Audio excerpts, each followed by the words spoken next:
everybody. Hi, guys. Well, from steaming hot Salt Lake City, Utah, It's Thank God I'm Atheist. the podcast. I'm Frank. I'm Dan. And coming up today, it's tough out there for an atheist. It's hard Political out there season for an atheist. in these United States. As everybody knows, because it doesn't matter where you tuck yourself in the world, you're going to hear about our political elections. Yeah. In part because they last 10 years. It takes us 10 years It's a long, drawn-out to process. elect a president.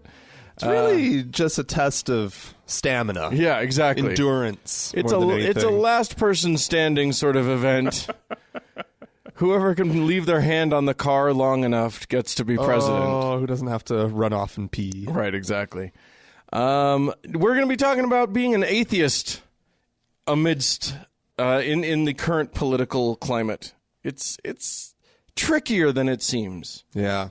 It's some bullshit. There's a bunch of bullshit that surrounds we non-believers. So we'll discuss that later in the show. Yep. But earlier in the show, what do you got? We got some stuff. I have, I'm going to start here because this is one of those where you just want to get it over with. Okay. Stories. Sounds great. Oh, that's a good leading. What an awesome tease. Wow. No, important stories. Europe is facing, of course, or has been facing just this horrible string of attacks that a lot of them, a large portion, are coming from like ISIS connected folks. Another large portion of them are just Muslims acting on their own, and then there's just been some madmen in the middle, of just deranged folk, and they're getting a lot of attention because there's all this craziness happening. Right. And their choice of venues as well for these atrocities. But this last one really, or one of the most recent ones, got my attention just because of how what a violation it really felt like to me, which was this priest who was killed by two ISIS connected young men. He was actually this was in France.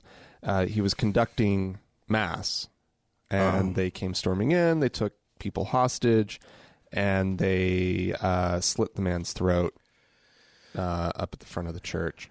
And it's just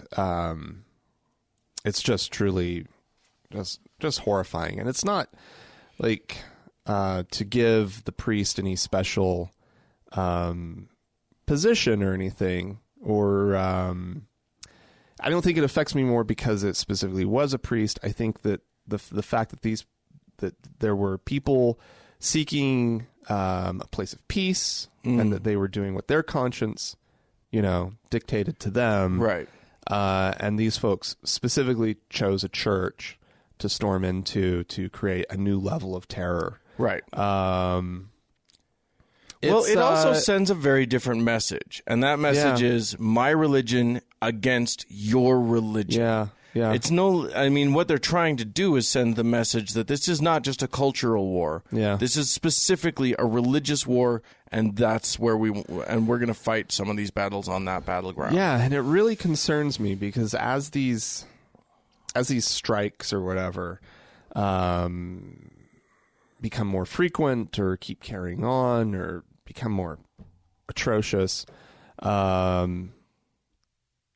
it worries me that the reasoned, rational Europe that we all know could very quickly devolve into a mess of unacceptance and of us versus them. It's already happening. It is happening, but the Germany being so welcoming to all of these refugees, right?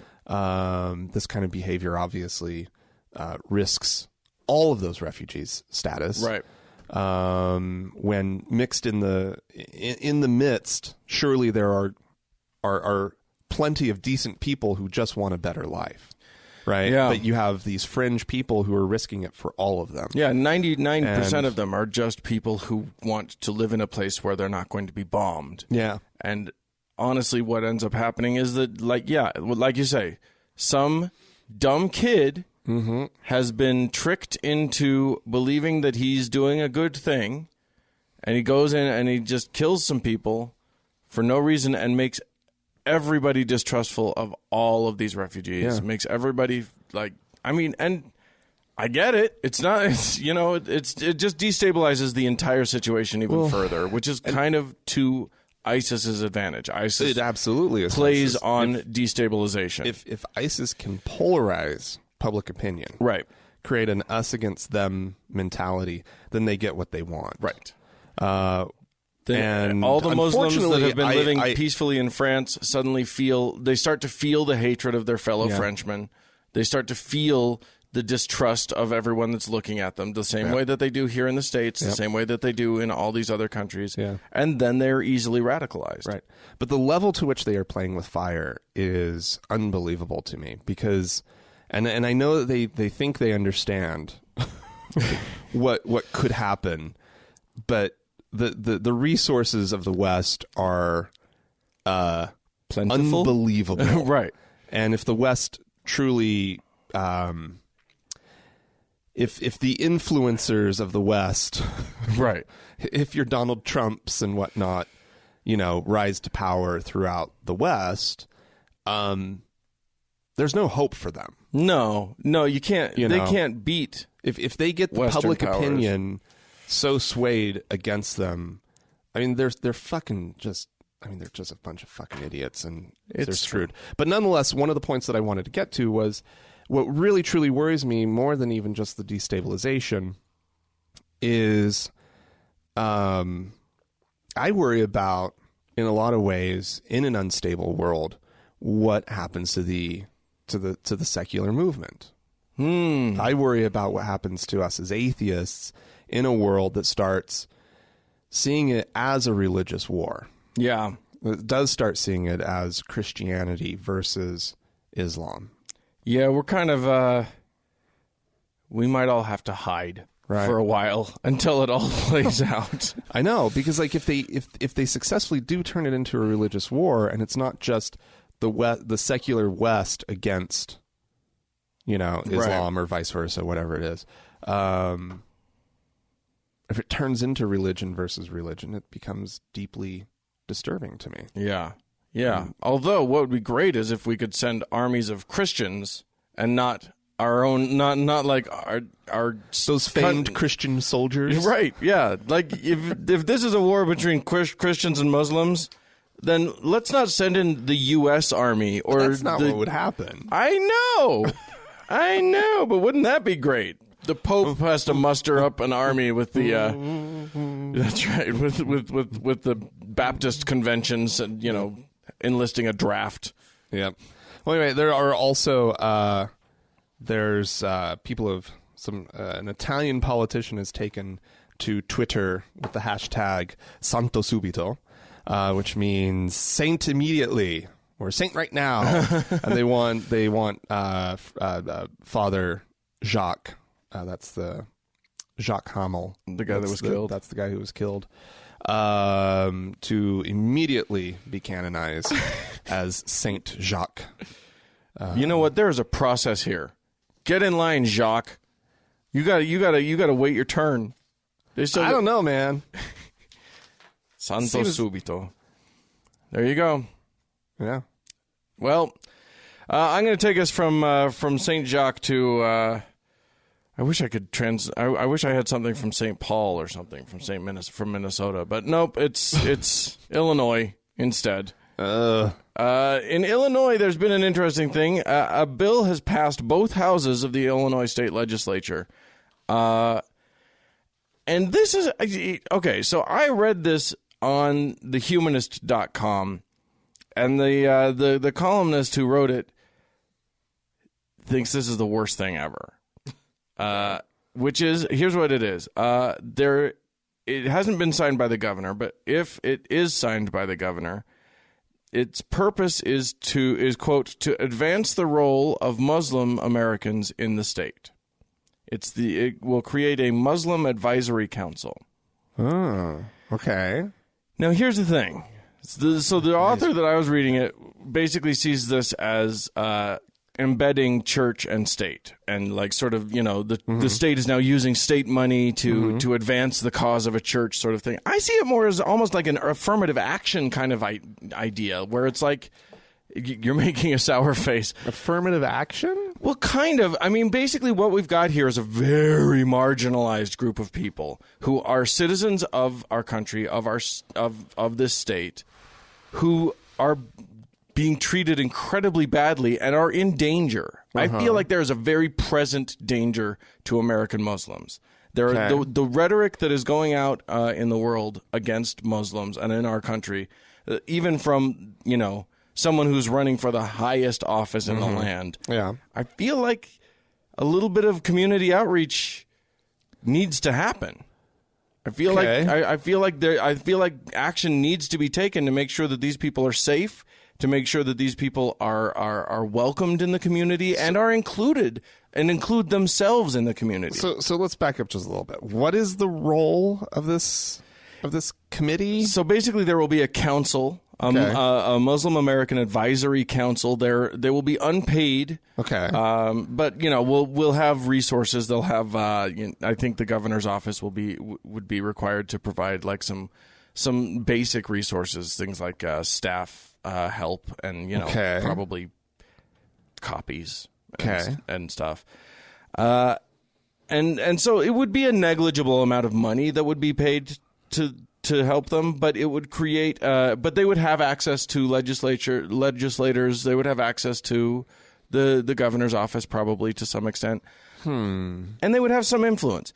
Now there are some negative sides of this. Illinois is the center, is where the Muslim Brotherhood is centered, and they are traditionally a very anti-Semitic group, and that's problematic. I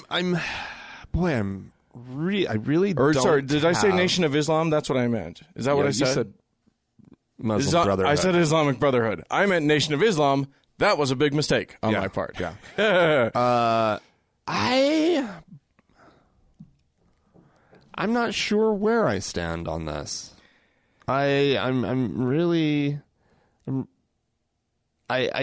In theory, I don't have a problem with it, but I'm trying to figure out, like, would there be any other group? If it were another group, how would we feel? Right?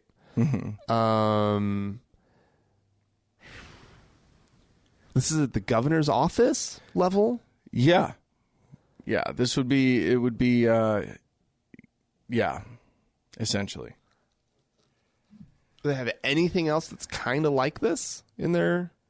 There's on the federal level. There's the faith-based and neighborhood partnerships advisory council that W put into place. Yeah, which I don't particularly care for. I hate that. I hate that thing. But I don't think that it. I think that if the purpose of this thing is to protect and integrate a marginalized group of people. That's where I feel okay about it, is the prospect of here's a group that has a difficult time integrating, right, into our and maybe even fully trusting our system. Right. Even though they trusted it enough to come here. Right. Or continue to live here after generations of being here. Right. It's tricky.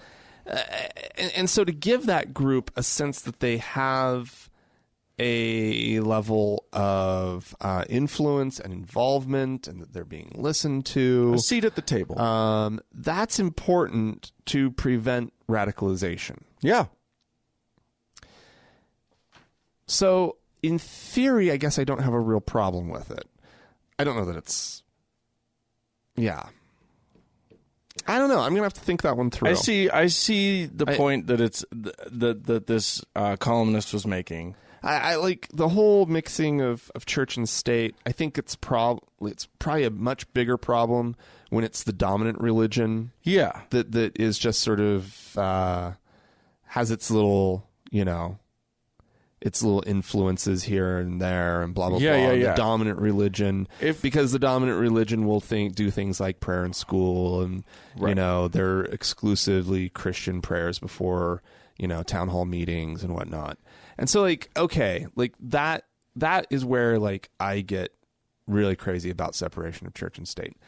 I think you're right that this is reaching out to a specific community and that could possibly bring about some good. We'll see. I mean, it's something to watch. It's an interesting thing. Huh. I don't even know if no action from yet. No, nothing that I've seen. We'll see how it plays out. It hasn't been signed yet by the governor. Okay. So we'll see. We'll see. Interesting. I just can't wait until Utah has the Mormon Advisory Council. That'll be really useful. They already do. Yeah, it's called the entire legislature. It's called the downtown. Yes, exactly. It's already there. No, and that's exactly what I was just talking about. Yeah. Not cool when it's the main people. Right. But if it's a tiny little marginalized group, I'm less worried about if it was the people that have that little temple, the little pyramid temple. Oh, the summum? They could have an advisory council that I wouldn't care so much about. Anyway, what else do you have? Well, Dan. Yeah? I'm sure you know that BYU has a campus out in Hawaii. Oh, yes. I've been to BYU-Hawaii. On the north shore of Oahu. Have you, if you were there, did you stop in at the Polynesian Cultural Center? I did. This was a long time ago, but yes, I've been there to the PCC. Yeah. It's also owned by the Mormon Church. Indeed. It's, I guess I've never fully wrapped my head around what they're up to with this, but they consider the Hawaiians to be Lamanites, right? Just like the Native Americans. Yes. So also descendants of, I'm sorry, Jewish, Hebrew ancestry. Yes, right? indeed. So there's that. I guess that's why they've done it. Well, nonetheless, so here's the Polynesian Cultural Center where you have, young people out there, the men with their bare chests and the women tank tops and hulas, doing their hula traditional dances. Yeah. And also there is a celebration of the tattoo. Interesting. At the Polynesian Cultural Center. A lot of, they have fake tattoos they'll give visitors. Okay. And they'll talk through, what it means. They have their own tattoos. Tattooing is a very important part of many Polynesian cultures. Exactly. So, however, the BYU Honor Code strictly prohibits tattoos. True that. And so, when you have a young person who might be working over at the Polynesian Cultural Center as a dancer or guide or presenter or whatever. Sure. And then they waltz on over to class at BYU-Hawaii.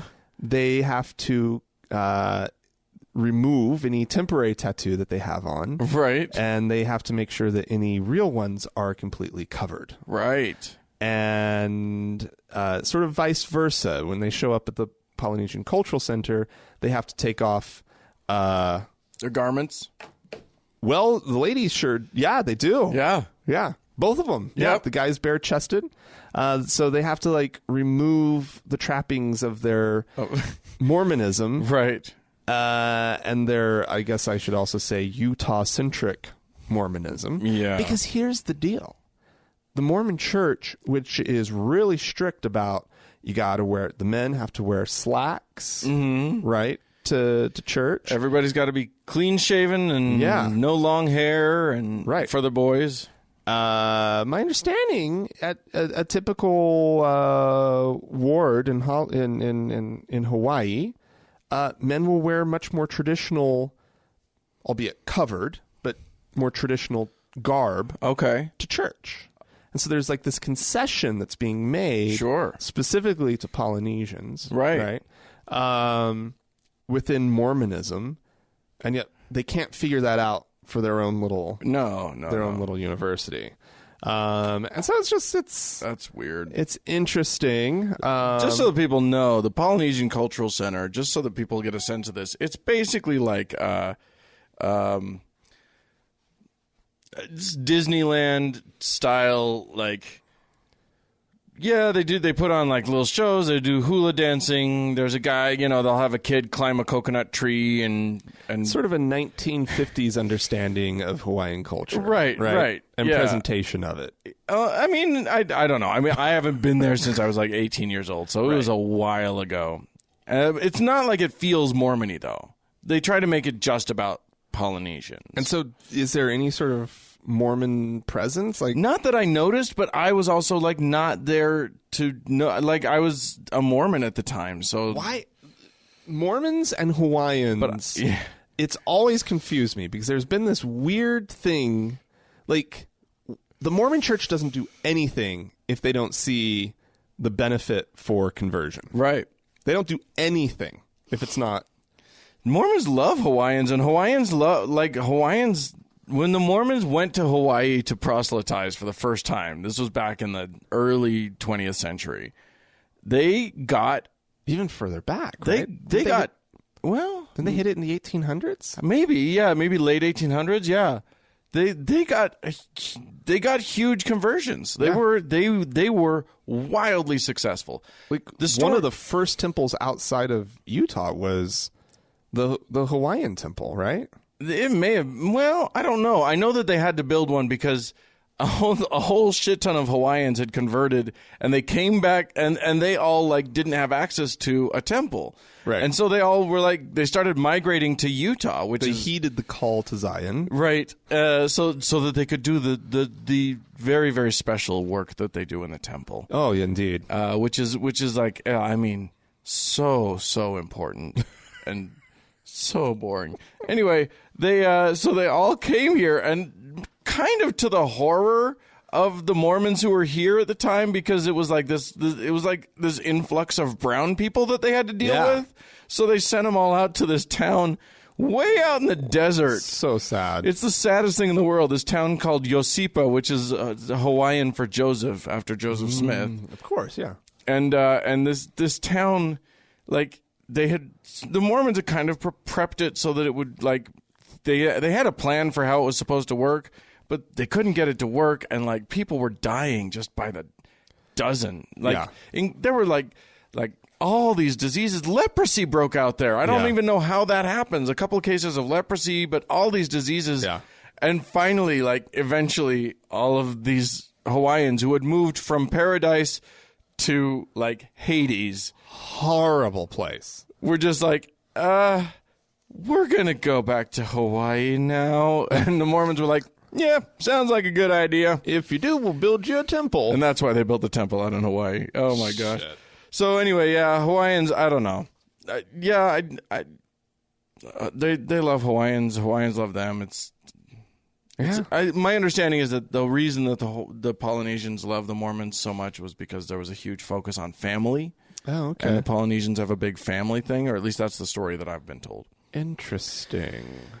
Anyway. But lots of cultures have focus on family. You'd think. I don't know. I think Mormons just were sort of, I don't know. It's really strange to me. It's tough to explain. There you go, though. Huh. All right. Kansas City, Missouri, is being sued. No. Yes. Why? By an atheist group. No. The lawsuit filed in U.S. District Court by American Atheists is charging that the city is planning to use $65,000 of tourism tax dollars to assist in a Baptist convention that's coming up. What? Yeah. It's money to apparently to help in transportation. That's what they're saying. Okay. But yes, I see the point that buses? they're making. They're yeah. How many people are attending? Let's see. It is a 4-day event. Okay. About 10,000 people are expected to attend the convention. So yeah, that huge. I mean, it's a big convention, but that's not that huge. Yeah, if there's 10,000 people and they're spending $65,000, that's a lot of money to spend on of municipal funds on.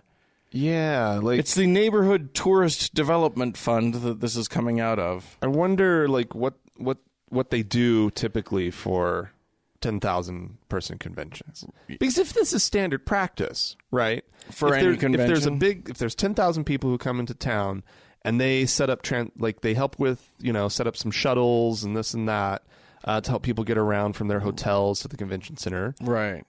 And they did it for the tech conference that was in town. And now they're doing it for the Baptists. I don't have a problem with it. I have less of a problem with it at that point. Because if it's just part of kind of the package deal of doing a convention, because it's bringing in the tourists, it's bringing in the dollars. Yeah, it's so a deal that a tourist leaves a certain number of dollars in the economy and blah blah blah. Boy, we're falling apparently on the wrong side of all of these issues right now. We're again. If it's issued to everyone. Right, yes. If this is just something that they're doing because the Baptists asked and they kind of want to just... And yeah, they all like the Baptists. All the city top brass are all Baptists themselves, right. Or Christian, and they're like, yeah, of course we'll help you out, blah, blah, yeah, blah. we understand. This is a good thing. You're God's people. Come on. Right. The mayor goes to that church or whatever. Right. Then that's a huge problem. That's a problem that you do exactly what the American atheists are doing. Right. Now, I don't know. Maybe there's an argument that could convince me that because it's a religion, you have to treat them differently than all the other conventions somehow. Maybe. I don't know. If that argument exists, I would the thing. I would listen to it. Here's the thing. But other conventions would be paying taxes back. And these guys probably won't be. And that's a problem. Well, it's a net draw rather than. It could be that the taxes paid back into the system from the event. Is this group headquartered in? I don't know. Because also, everybody who shows up, they're paying, hotel taxes, and they're paying for tax on their dinners when they go out to eat. That's true. And those are the kind of dollars that you want left in your local economy. You want those businesses, selling food and selling all the hospitality to these people, right? Right. Like that's the benefit of a convention. Yeah. Who knows? It strikes me as just being $65,000 is kind of a drop in the bucket for a major metropolitan area, but it does stick in the craw a little bit. Well, I will say this. American Atheists likes to... they pick these kind of battles because they know they're going to get some press. Right. Right? If that's what they're up to, go for it. Sure. Sure. But I would ask the hard question of, does everybody get the same treatment? Yeah, we'll see how that plays out. It's been filed. The lawsuit's been filed. They're suing officials, including the Kansas City mayor, Sly James. Sly James. Ooh, well, that's a reason to sue. Just right there. Who can trust that guy? So yes, against helping Modest Miles Ministry. Oh my! Sounds like I don't know what that sounds like. Modest Miles. Ugh. Prepare for the National Baptist Convention. All right. Okay. Well, I've got something for you, Dan. Okay. I'm gonna play a trailer. Yeah. Okay. Here it goes. Uh-oh. No matter where you're from, this ship is your body. That drum is your heartbeat, and your God is the glory of Rome. Break back.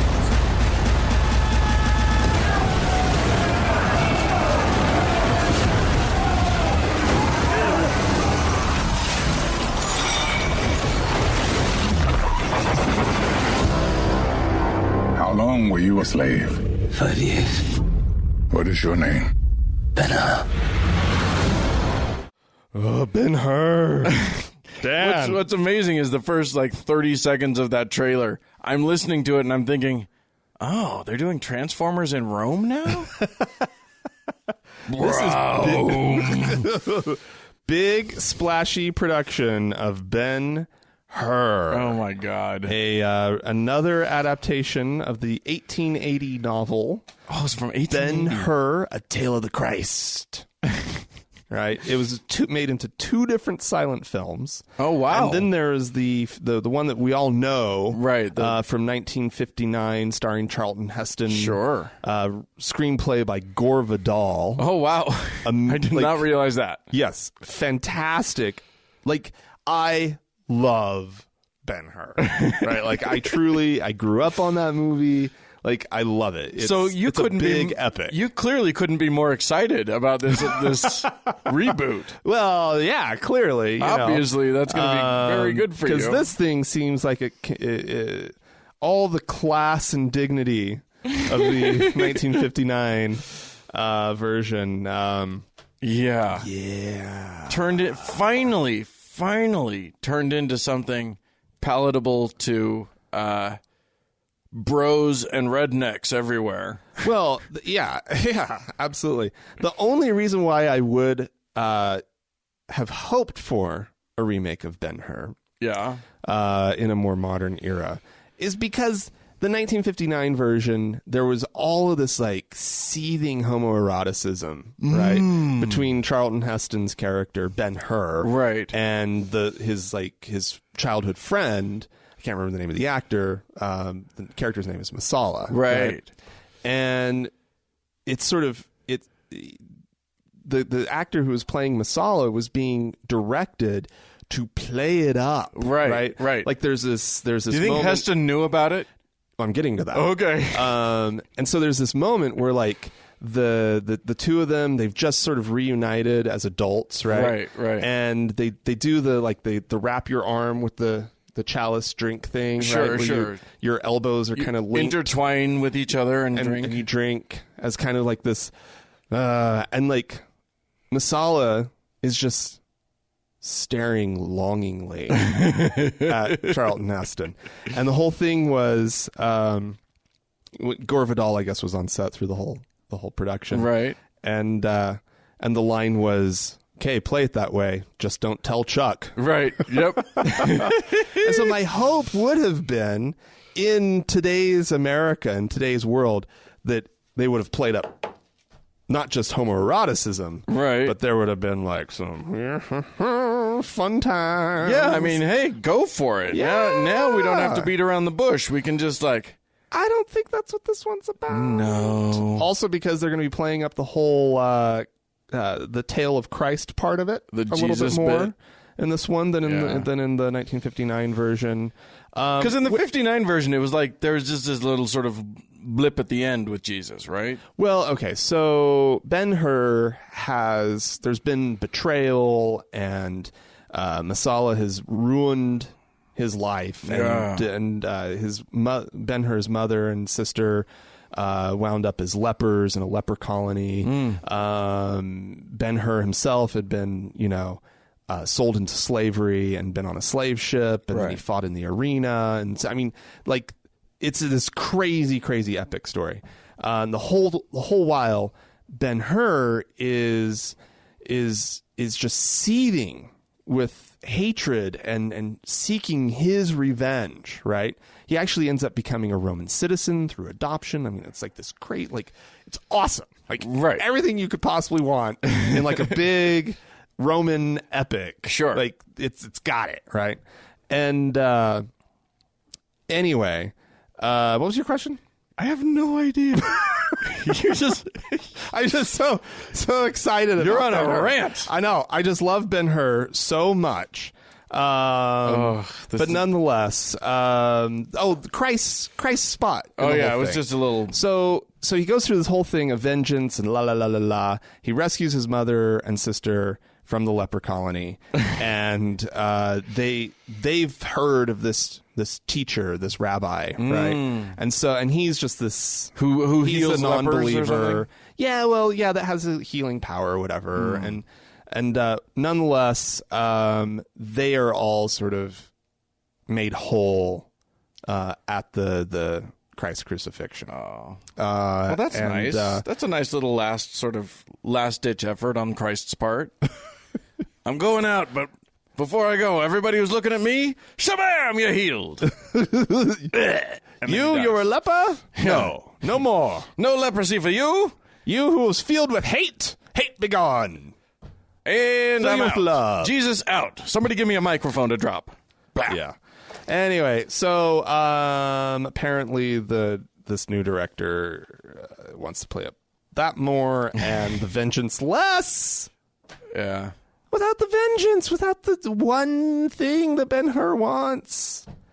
Where's the film? Where's the narrative? You're about to find out. Boom. All right, I'm going to take us to Australia. Yeah? Down under. There's going to be a census on August 9th in the fine country/continent of Australia.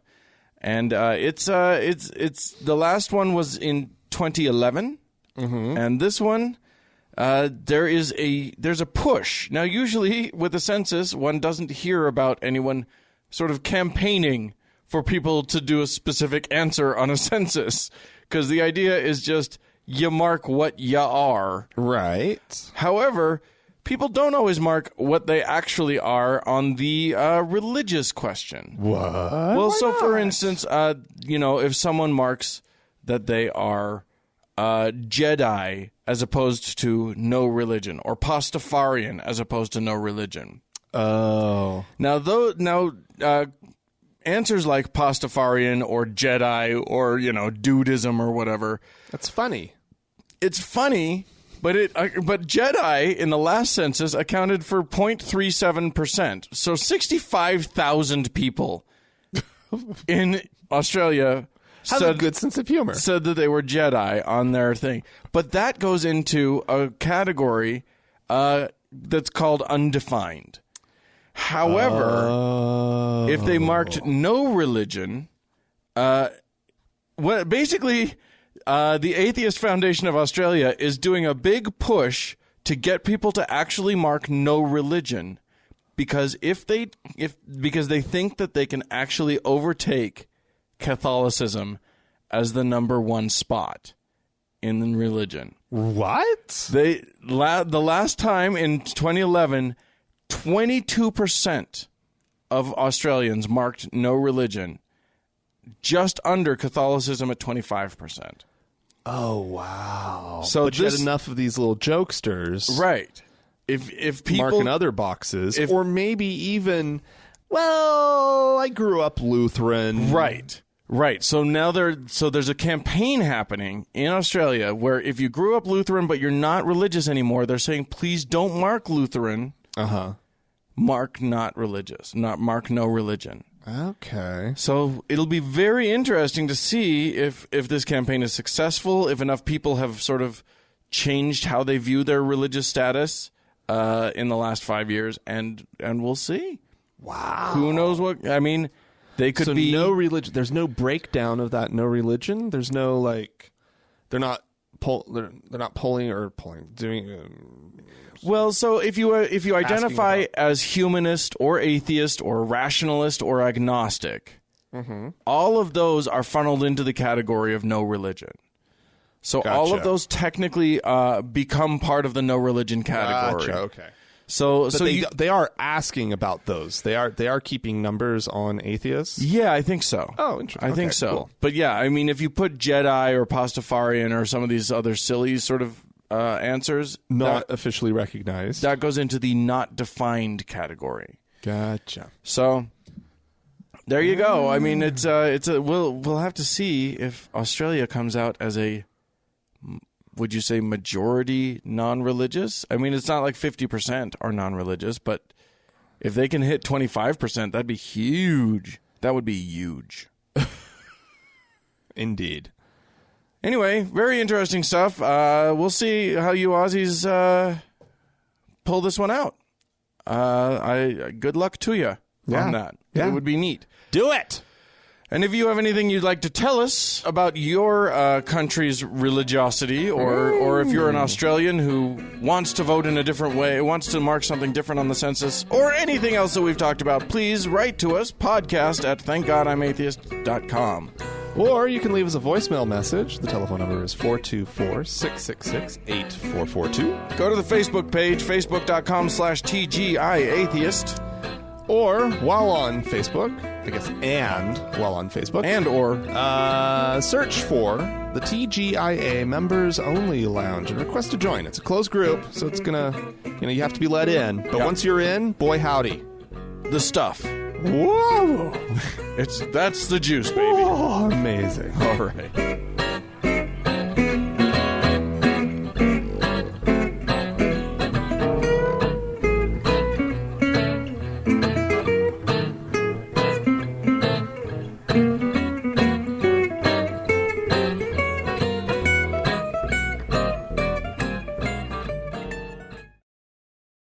Well, we're going to listen to a lovely little clip here. It's the Jesus Food QVC, which is James Baker's show. Jim Baker. Telling us all about what would happen if we don't elect Trump. If Donald Trump isn't elected, do you envision America to look good, bad, or ugly? What will it look like? Say 4 years from now, if we do not change the course. I know what the last 8 years. Sure. We have seen the greatest deterioration. I'm afraid if we have another 4 years, we will not even be able to function. I believe that they'll shut me down. I believe they're going to shut anybody outside the church, all religious activity down. What will America look like if we don't get on the right track? Yeah, so let me speak to the church for just a moment, and just hear me, church. If we don't elect Donald Trump president, we're going to end up electing someone who we absolutely know will put justices on the U.S. Supreme Court that will be pro-abortion, that will be pro-gay marriage, that will rob us of religious liberty, will continue to take away and wear away at our right to bear arms. And that's the kind of jurist that will be placed on the Supreme Court and on the federal bench. People forget about the federal bench. Those are precedent-making courts, and they're lifetime appointments as well. So I believe if that person is elected, that's what we're going to get. We know that. With Donald Trump, he's already said and submitted 11 names, made them public, names vetted by the Federalist Society, and you can Google that and see what kind of group they are. And he has said point blank, and I can quote him, he has said he will appoint pro-life justices to the U.S. Supreme Court. Here's what you guys need to understand about this. But wait, where's the food? They managed to do 2 minutes without mentioning food. It's an amazing thing. Food buckets. They need to. But here's what people need to understand. I had never actually seen video of this show before. The studio audience is all sat at tables with plates in front of them. I think they're making these people eat that shit. Of course they are. It's terrible. They're trying to turn all of those people into customers. Because if I remember right, they do this in Branson, Missouri, right? Oh, maybe, sure. Which is like go see a show place. It's sure. Like it's a little touristy town. Yeah. There's lots of theaters. Like Osmonds have a theater, if I remember right. A little bit country, a little bit rock and roll. Yeah. It's all of those things. And so they're just luring people in to do their show. I just love Jim Baker they're like saying, trying to sell them food. I love Jim Baker saying that if we don't elect Trump, he's going to get shut down for some reason. Like, oh, Trump hates. Well, no, apparently no. He thinks that if Clinton is elected, somehow Jim Baker gets shut down. Somehow Clinton hates. Yeah, exactly. Anyway. Oh God, we had some people write into us. Well, we've got one voicemail and one email that we're going to read. Let's do it. So let's do the email first. Hi guys, greetings from Sweden. This is Lisa writing to us. I wanted to share my experience on going to a religious school in a secular country. I never really thought about it until I heard you discuss religion and religious schools and how they mess up kids' way of thinking. Thing is, we had psalms and praying and stories about Jesus, mostly around holiday breaks, the reason for the season stuff. It wasn't Catholic, or it wasn't Catholic, even though it was started by French nuns. When I changed schools and they didn't do sermons, I didn't even notice. To me, it was just always a cultural thing. These Bible stories were just something that you do in this culture, and no one really believes that, I thought. It's just tradition. It never even entered my head that the preacher maybe believed in it. Of course, maybe he didn't. I'm from an agnostic family, but my friend who is the son of two preachers, and he told me he would study to be a priest himself. I asked him if he believed in God because we have a lot of fun with blasphemy together. And he replied, well, I don't believe in the Christian God, but I like public speaking and supporting people. That's the Swedish church, folks. Wow. Well, that's a good career for people if yeah, there you go. Like supporting people and public speaking in public. Sure, I guess so. P.S. Lisa says, P.S. It's Pride Week here. Just thought you would like to know that all of the Stockholm buses fly rainbow flags for the whole week. Oh, I bet it's lovely. That's nice. Yeah. That's nice. We had a voicemail, if I'm not mistaken. We do. This is a response to the audio we played last week with Mr. Beck. Oh, yes. Glenneth T. Bexton III. Hey, Dan. Hey, Frank. It's Eric in Texas. In reference to Glenn Beck's Gay Bull, on the July 18th edition of the Infinite Monkey Cage, somebody shared that only 50% of male sheep are straight, 10% are gay, 20% are asexual, and 20% are bi. Amusing, and I thought it played well with Glenn Beck's problem. Enjoy. That's delightful. You got bunch of it's nothing but LGBTQ up in the sheep community. Mm-hmm. Right. And depending on who the farmer is, a lot of them are probably against their will bestial or interspecies. Yeah. Why is it always sheep?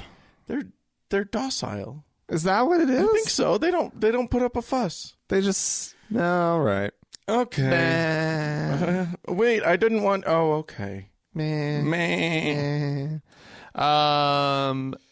Yeah. I don't know how. It would be interesting to see a breakdown of bovine homosexuality, bovine sexuality in general. Yeah. That would be interesting. I'd love to know. I do like that Google transcription made it as Glenn Beck's Gay Bowl. B-O-W-L. Oh, bowl. A bowl. gay bowl. Gay Bowl. Gay Bowl 2016. Gay people can play football. That's not the gay bowl I was thinking of. Well, no. But I think there is actually a gay, flag football gay bowl. I think there. Oh, no, there is. They came through town. They were in Salt Lake just a few years ago. Yeah, they. I remember bowl. I had at least one friend who was very excited at the prospect. Yeah, of a bunch of gay football players being all in town at the same time. Why not? Hitting the clubs at night. Absolutely. Yeah, that's a fun thing. Anyway, yeah, I also like the term gay bull. Just like I as in baloney or whatever. That's a bunch of gay bull. Glenn Beck, nothing but a bunch of gay bull on Glenn Beck show. I don't know what you say, but I think there's a bunch of gay bull. Gay BS. That's what that is. There is now officially gay bullshit on Glenn Beck's farm. There's a bunch of gay bullshit happening on the farm owned by Glenneth T. Beckerstein. But Dan. Yeah. Before we move on. Well, we have things we have to do.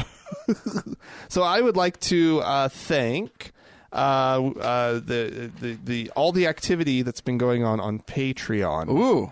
Everybody who's been donating, thank you so much. Doning. donating, I think might be the word you're looking for. Doning. A donor dones. A donor dones, Dan. A donor is one who dones. Our new patron. We have one. Deborah! All right. Hey, all women this week. Woo!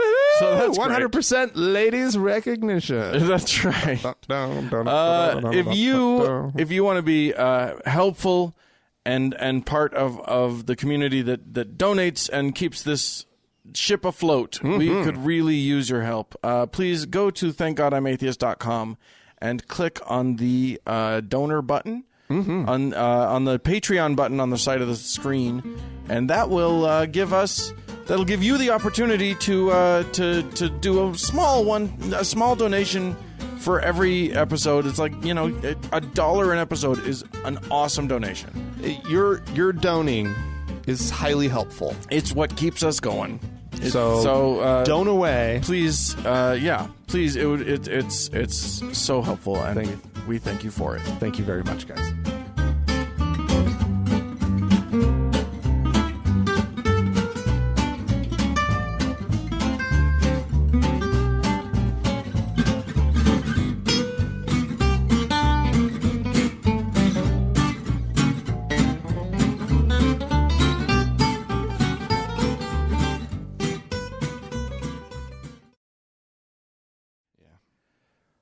All right, coming up, we're going to be talking about religion, politics, and being a non-religious person in a religious place. But first, here's Bernie Sanders to lead us in. When we talked to you in New Hampshire, we talked about religion. Yep. You said your spirituality is that we are all in this together. Yep. Explain to people what, in your head and in your heart, motivates that togetherness. Is there a higher power? Is there a higher intelligence? What do you believe in? This is what I believe. Every great religion in the world, Christianity, Judaism, Islam, Buddhism, essentially comes down to do unto others as you would like them to do unto you. And what I have believed in my whole life, I believed it when I was a 22-year-old kid getting arrested in Chicago fighting segregation. I believed it in my whole life. That we are in this together, not words. The truth is, at some level, when you hurt, when your children hurt, I hurt. And when my kids hurt, you hurt. And it's very easy to turn our backs on kids who are hungry or veterans who are sleeping out on the street. And we can develop a psyche, a psychology which says, I don't have to worry about them. All I'm going to worry about myself. I need to make another $5 billion. But I believe that what human nature is about is that everybody in this room impacts everybody else in all kinds of ways that we can't even understand. It's beyond intellect. It's a spiritual, emotional thing. So I believe that when we do the right thing, when we try to treat people with respect and dignity, when we say that child who is hungry is my child, I think we are more human when we do that than when we say, hey, this whole world is me. I need more and more. I don't care about anybody else. That's my religion. That's what I believe in. And I think, most people around the world, whatever their religion, their color, share that belief that we are in it together as human beings. And it becomes more and more practical. If we destroy the planet because we don't deal with climate change, trust me, we are all in it together. All right? So we have got to work together. And that is what my spirituality is about. So here we are. Yeah. We are in an election year, and it's the time when, because, we only hear politicians talk about their religion when they're trying to get themselves elected. Well, that's not true. If they're trying to make something happen, plenty of them throw it around. It's true. But we hear about it. First of all, we hear about it in nasty ways that we don't ever hear about it. Like, did you hear Ben Carson at the Republican National Convention? No. The big takeaway line, the big line that everybody was talking about, was when he talks about Hillary, and he mentions that one of her heroes was Saul Alinsky, and her senior thesis was about Saul Alinsky. And here's the thing about Saul Alinsky. He wrote this book, and in the book, he acknowledges Lucifer in the acknowledgments. And that means that Hillary likes Lucifer. Jesus Christ. like this connect the dot thinking is just so annoying. It's so amazing. I think Glenn Beck does it. A lot of people do it. Of course. It's conspiracy theory style. Well, and it works really well for people who don't want to have to think much. Right. If you want to feel your way through the elections, that's a good way to talk to the people who feel about elections and don't bother to think about elections. Yeah, and of course he mentions our nation, our Pledge of Allegiance has under God in it, and every bill in our wallet says, in God we trust, and blah, blah, blah. So what? Well, and Is she not a religious person? Well, that's the amazing thing. Here's the deal. I know I'm actually guilty of it, of trying to suss out, people's, sincerity or insincerity with regard to faith and what they're it's none of our business. It's none of our goddamn business. As long as they have a history of decency and working toward the common good, right? And doing their job well. And doing their job well, right? That would be an important thing. That's important to me. But also, I mean, I get it with someone like Mitt Romney, or even back when people were scared about JFK, because the idea of someone having someone believing in a person who has a direct line to God, I think that's a little scary. That kind of questioning of a religious person is legitimate. Yeah. I don't think trying to that you go around doubting their faith as a means to kind of to try to rip them down. That's just nonsense. Who cares? Well, and here's the thing. People do care. And that's so one of the things that really, really pisses me off right now is the scandal with the DNC, the Democratic National Committee, and how, Debbie Wasserman Schultz, whatever her name is, that just stepped down because there were these emails that were leaked. And the emails basically included emails that said, hey, we need to get somebody to ask Bernie Sanders about his religion point blank, because, and the thinking was that this would sink Bernie, because at some point he'd have to admit basically that or he'd talk about it in the way we just heard, which is no Jesus, no God. No, I mean, not Jesus because he was a Jew, but he would talk, he wouldn't bring up God, and then people would see that he's not a religious person, and that would hurt him. Right.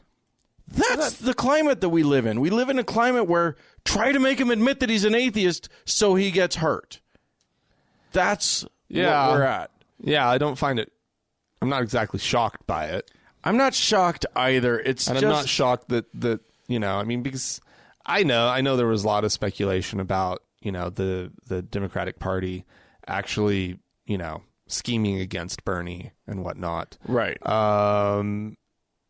I'm just so completely not surprised that they would scheme against somebody who doesn't have a history hasn't had a historic connection to their party. Right. Yeah. That they would be scheming for the person who's been a reliable Democrat for decades. That's not what surprises me. That's a lot of people's shock and horror. Right. Horror. And yeah, I mean, using the atheism against him or potentially or thinking about it or whatever. Yeah, that's fucking bullshit. Right. They think that it's a weapon. Yeah. That's interesting to me. Yeah. I think that's what it doesn't even surprise me, but here we have clear evidence that or proof that this is how they think. It's a tricky calculus on their part because which party do you think all the atheists belong to? Right, exactly. In this country. I mean, we know for the most part. We know that there are vast majority. that there are conservative atheists, but we also know that the GOP does everything they can to completely alienate any secular people that are in their party. Yeah, They exactly. do everything they can to scare these people away. So why would you want to do the same thing when you boop? There you go. You get some percentage people coming over. Well, or staying on your side. Like 20% of the country is non-religious. Yeah, 20% of the voting populace is a nun. And so you're going to even think about alienating that group? It's crazy to me. But what they're trying to do is get more of the GOP voters over to their side. Right, because they think that we're just a given. Right, exactly. Yep. It's a very interesting fact. What's strange to me is that now I look at the two party nominees. I look at Hillary Clinton and I look at Donald Trump. Hillary's easily the more religious of the two. Like, completely. 1,000% Hillary is the more religious of the two, which is fascinating. Like, I guarantee you, Hillary knows how to refer to 2 Corinthians. You know what I mean? Like, she knows what she's doing. She's been a lifelong, documented Lutheran. Yeah. She knows what she's religious. If nothing else, her husband held office in a southern state, right, where she would have to be conversant. Yeah. If nothing else. Yeah, exactly. She has a long history of, like, at least knowing how to talk the talk. Yeah, at your most cynical, she's still more religious than Trump. Yeah, or at least more prepared to present herself as one. Right. But nonetheless, I don't doubt her faith. That's not... and after my little diatribe, I sure hope I don't. Right, exactly. But and it's not our business to doubt, although I do doubt Donald Trump's faith. I 1,000% doubt Donald Trump's faith in anything other than himself as his own God. Like, this is a man who, like, he one time when he was asked, he was not running for president, I don't think at the time, but when he was asked if he asks forgiveness of God, he was like, no. Nah, I've just never done that. Well, I guess the reason because he just has never done anything wrong in his own mind. Like, what? Forgiveness for what? With Donald Trump, it's not even doubting. It's that he's had no history of it. Right. Whereas with Hillary Clinton, she had, I don't know. I don't know why I care. I just, but anyway, no, Donald Trump though. Yeah. But Donald's like, here's the difference though. Hillary has always been sort of quiet about her religion. She doesn't she's fine to talk about it, but she doesn't drag it out as a thing that seems that seems useful to her. Right. Whereas Trump makes a big show of it. He messes it up pretty much every time he tries to make a big show of religiosity. He puts money in the wrong tray that's being passed around, or he put it in the Eucharist tray, right? Or something like that. Yeah, somebody is handing around the sacrament of whatever, the Eucharist, and he's like, okay, I'll put money.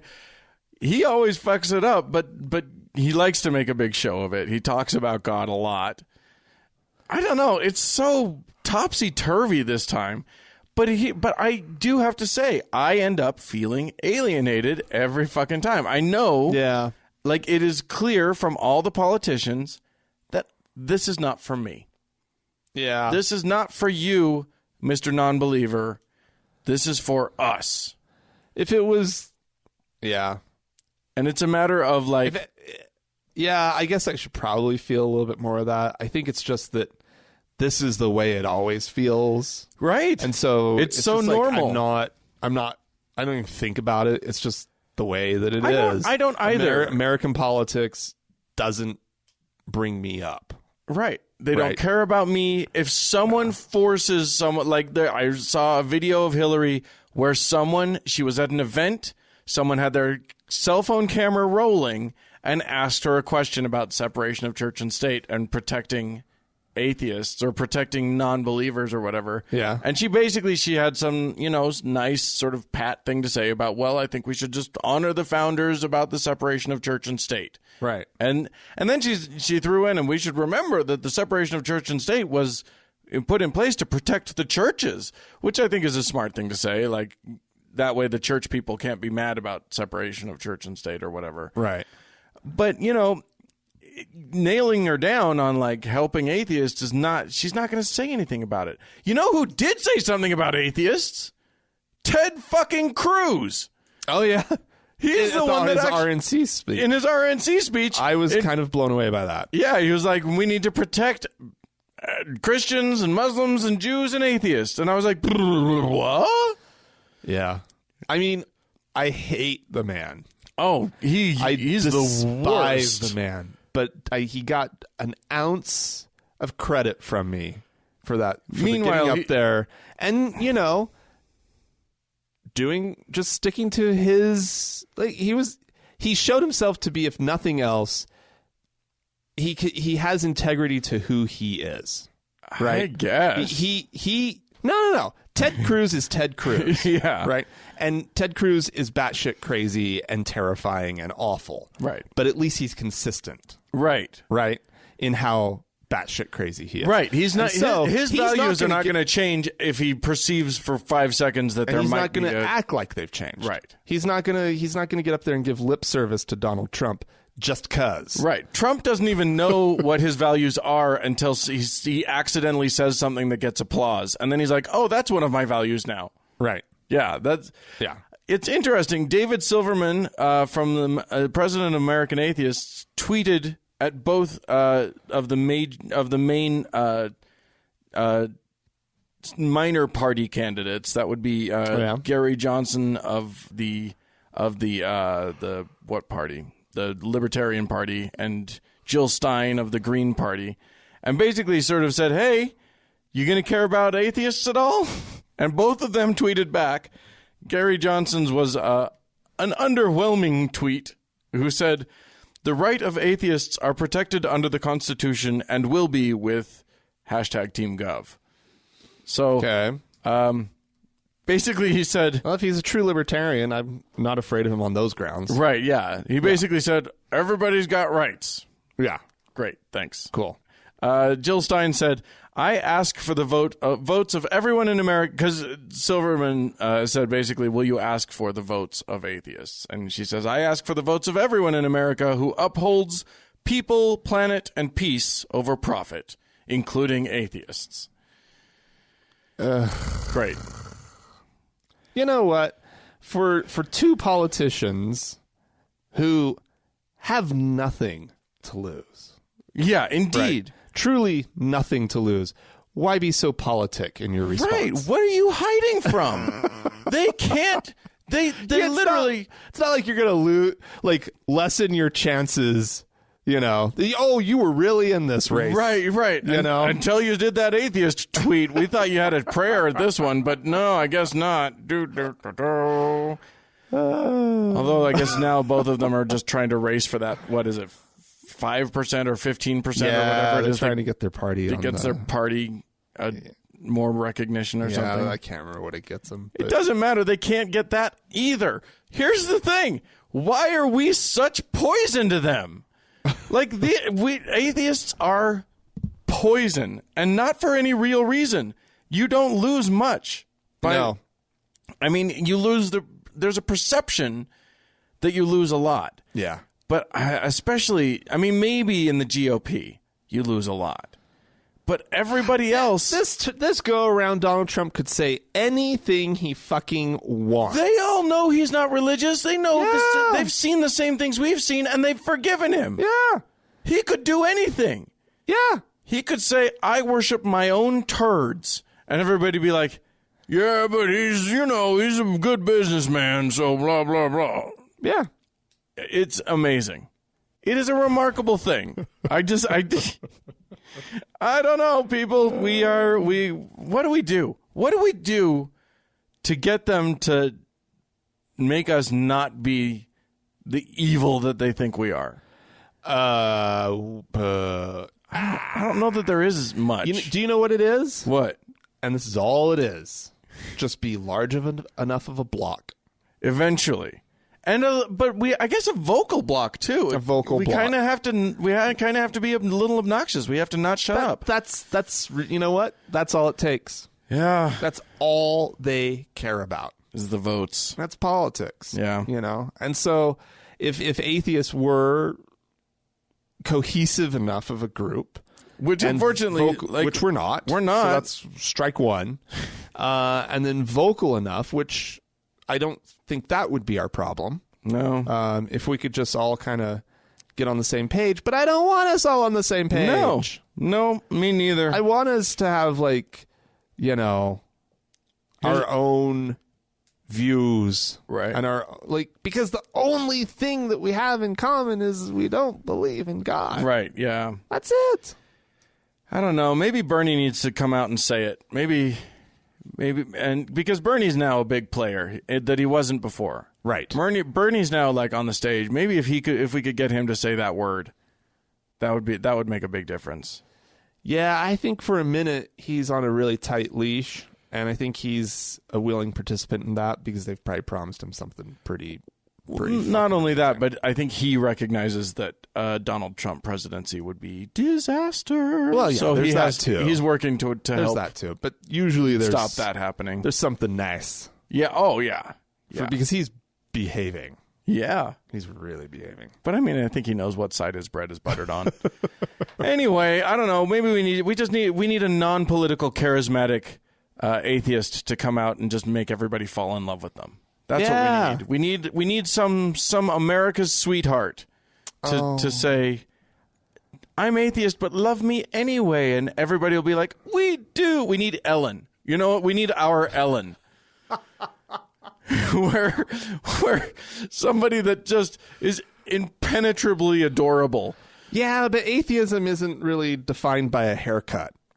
Well, it's trickier.